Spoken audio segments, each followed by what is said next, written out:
Banyak di antara kita yang melihat kasus ini tidak mengerti masalah. Yang pertama, kalimat DPO. DPO itu adalah daftar pencarian orang. Artinya, yang di DPO-kan itu sudah melalui proses penyelidikan dan penyidikan. Kemudian ditetapkan jadi tersangka, dipanggil tidak datang, dipanggil tidak datang, dipanggil tidak datang, dijemput paksa tidak ada. Itu namanya DPO. Nah, 3 DPO yang kemarin ditetapkan oleh Polresta Cirebon pada tahun 2016 itu tidak memiliki dasar hukum, baik DPO Peggy alias Peron, Dani maupun Andi. Karena 3 DPO itu lahir dari pernyataan Sudirman yang kualitas pernyataannya patut dipertanyakan karena kemampuan Sudirman intelektualnya di bawah standar. 17 tahun usianya baru lulus SD, 4 tahun tidak naik kelas. Ini kan perlu dijelaskan nih. Sehingga kemarin pun Polda Jabar itu salah dalam mengambil tindakan karena mengikuti dari cara berpikirnya Sudirman. Sudirman dijadikan saksi mahkota. Andi sama Dani pun itu kan sudah lebih dulu dihilangkan. Karena apa? Karena kedua orang itu memang tidak ada. Nah, dan saya nyatakan bukan hanya kedua orang itu tidak ada. Ke-8 terpidana dan 1 sudah bebas bernama Saka Tatal itu pun tidak melakukan tindakan pemerkosaan, pembunuhan sebagaimana dituduhkan meskipun mereka sudah mendapat hukuman yang berkekuatan hukum tetap. Ini kan harus dipahami oleh semua.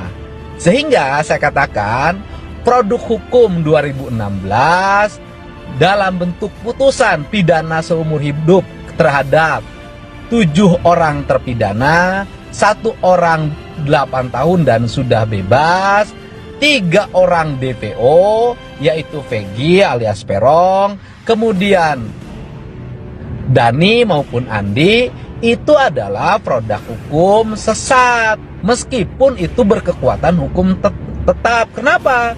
Karena produk hukumnya tidak didasarkan pada alat bukti yang memadai, tetapi lebih didasarkan pada kesaksian AF, Dede, RT Pasren, dan Abdul Kahfi. Nah, untuk itu pertanyaannya adalah, lantas siapakah pembunuh Eki dan Vina? Nah, pembunuh Eki dan Vina kalau ingin ditemukan maka polisi harus melakukan penyelidikan ulang kalau menurut saya. Penyelidikan ulangnya itu harus nunggu gitu kan hasil putusan pemeriksaan dari RT Pasren atas dugaan kesaksian palsu, Abdul Kahfi atas dugaan kesaksian palsu, Aep atas dugaan kesaksian palsu, Dede atas dugaan kesaksian palsu. Nah, kalau dari 3 diperiksa ini kemudian melahirkan gitu kan perubahan status karena dugaan kesaksian palsunya ditemukan, kalau menurut saya segera polisi melakukan penyelidikan ulang. Apakah Eki dan Vina itu meninggal karena kecelakaan atau karena pembunuhan? Kalau meninggal karena kecelakaan, maka kasusnya berhenti karena namanya juga kecelakaan. Tetapi kalau meninggalnya karena pembunuhan, tugas polisi terutama Mabes Polri adalah mengungkap siapa pembunuh dari Eki dan Vina itu. Dan pengungkapkan pembunuhan tidak bisa berangkat dari DPO, tapi harus dilakukan penyelidikan ulang apabila pembunuhan itu terjadi.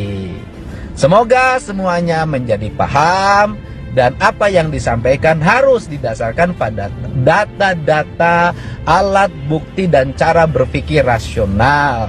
Tidak membawa kasus ini ke wilayah-wilayah imajinatif yang tanpa dasar karena akan melahirkan kekeliruan yang